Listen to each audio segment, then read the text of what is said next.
Halo, bertemu kembali kita dalam channel JJ Vlog. Hari ini kita akan melaksanakan bagi penanaman rod erding ataupun pembumian rumah.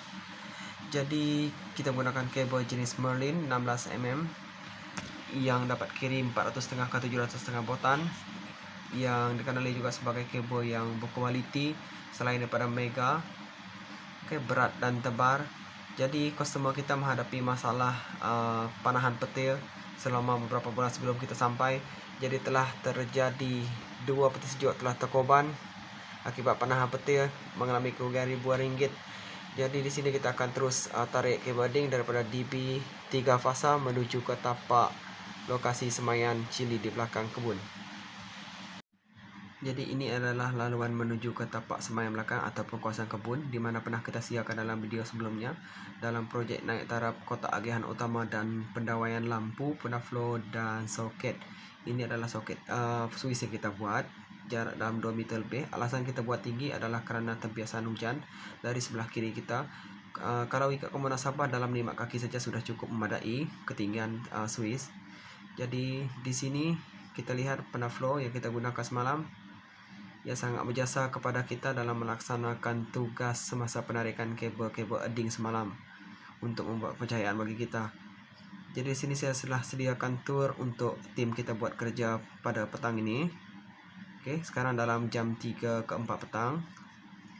Jadi di sini saya telah tutup kabel erding yang kita tarik semalam menggunakan zinc untuk mengelakkan daripada basah. Cili owner begitu besar dan subur. Kita lihat, ini dia anak owner yang membantu kita, sangat rajin dan bersemangat membantu kita.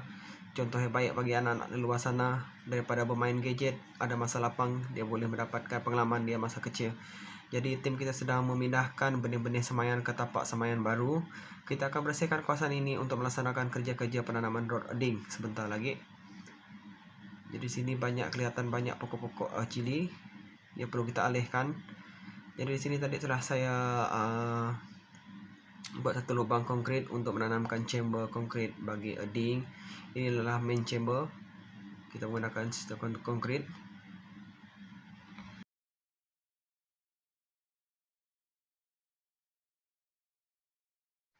Jadi sebentar tadi saya telah melaksanakan kerja-kerja penanaman rod erding dan chamber konkrit. Jadi sekarang kita akan melaksanakan pula pengujian ke atas rod erding telah kita tanam. Kita telah ikat kemas dan ini adalah kabel saiz 16 mm jenis Merlin.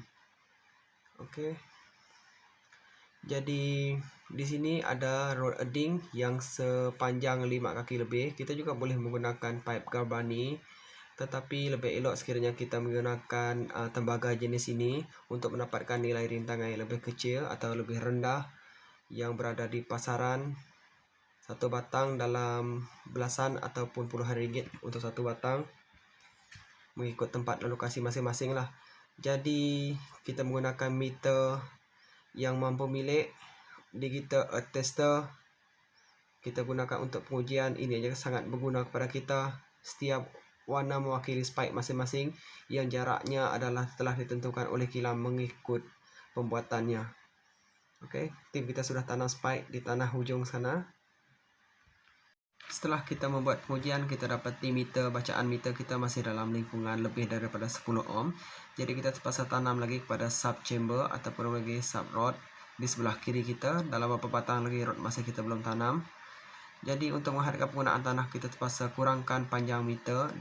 Sekarang ini dalam 3 meter jarak antara setiap rod. Sebenarnya maksimum dalam 6 meter sebenarnya. Jadi satu rod sudah kita tanam 5 kaki ke dalam, tambah lagi 5 kaki, maksudnya 10 kaki lebih kita akan tanam. Mungkin kita akan buat sampai malam kerana kita sudah start lewat sedikit pada hari ini. Ini rod yang kita gunakan.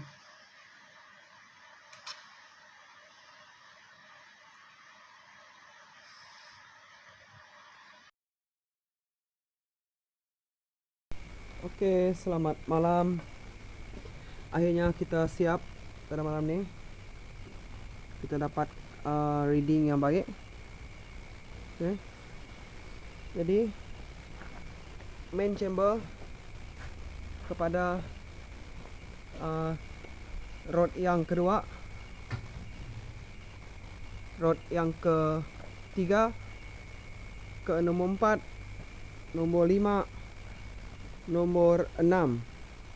Setiap rod ni ada yang kita bagi double ataupun kita tanam 2 batang setiap satu join.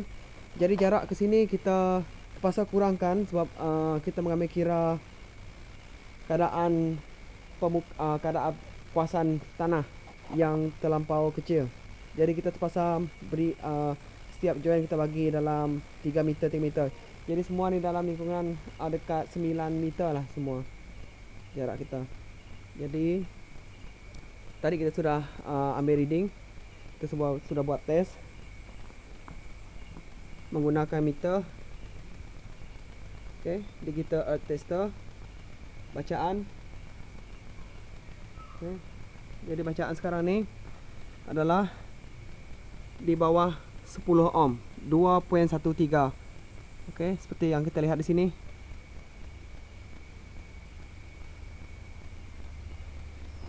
Jadi di sini kita dapat lihat peranti ataupun alat penguji yang telah kami gunakan, yaitu digital earth tester jenis DY 4100. Tanpa alat ini kita dapat menentukan nilai ataupun julat sesuatu tanah tersebut. Jadi seperti keadaan kami hadapi pada malam ini, nilai rintangan tanah untuk customer kami adalah sangat-sangat tinggi kerana batu-batuan daripada tapak pembinaan telah dihantar ke sini untuk melapisi setiap permukaan tanah. Jadi kerja-kerja tim kami sangat berat pada malam ini. Begitu juga kita lihat kita telah tanam lebih daripada 6 batang roding untuk mendapatkan nilai bawah 10 ohm bagi mengikuti ataupun memenuhi peraturan-peraturan elektrik. Jadi kepada anda di luar sana yang bakal menjadi pelanggan-pelanggan kami suatu hari nanti, kami harap anda faham dengan kerja dan risiko yang kami hadapi. Segala cas yang kami kenakan adalah berpatutan sesuai dengan peralatan yang kami gunakan, sesuai dengan kerja yang kami laksanakan dan risiko yang kami hadapi. Bukan saja kami risiko dalam terkena renyatan elektrik, tetapi peralatan seperti ini walaupun tidak bernilai ribuan ringgit, tetapi ia adalah sangat berguna memberikan maklumat yang tepat kepada pengguna dan menyelesaikan masalah setiap rumah-rumah pengguna. Kerana seorang pendawai yang bertauliah harus memiliki peralatan seperti ini pengujian untuk menentukan masalah setiap rumah-rumah customer yang berbeza. Okey, jadi kita lihat kerja-kerja kita telah siap pada malam ini, kita laksanakan. Jadi kita akan terus pada step yang seterusnya untuk melengkapkan kerja-kerja kita pada malam ini. Setelah kita berjaya mendapatkan bacaan daripada bawah 10 ohm sebentar tadi, anda boleh lihat sendiri kerja-kerja kita.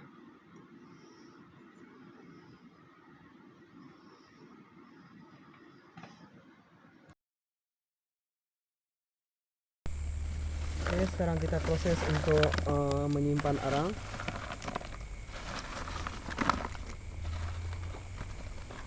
Arang keliling rod. Ini adalah bertujuan untuk mengurangkan rintangan tanah. Ada pelbagai cara selain daripada tadi kita sudah simpan air garam, dan sekarang kita kekalkan untuk menggunakan arang. Ini memang akan kekal di dalam tanah lah.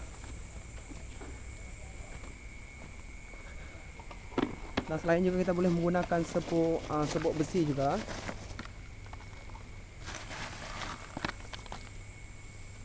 Yang kita sekarang ni yang kita perbuat adalah tidak menyalahi mana-mana undang-undang elektrika. Ini adalah dibenarkan dalam sistem elektrika untuk pembumian.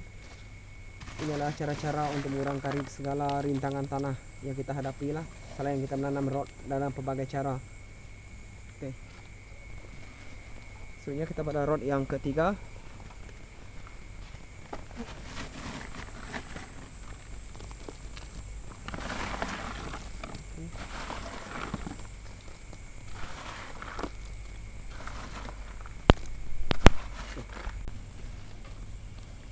Proses untuk meletakkan batu.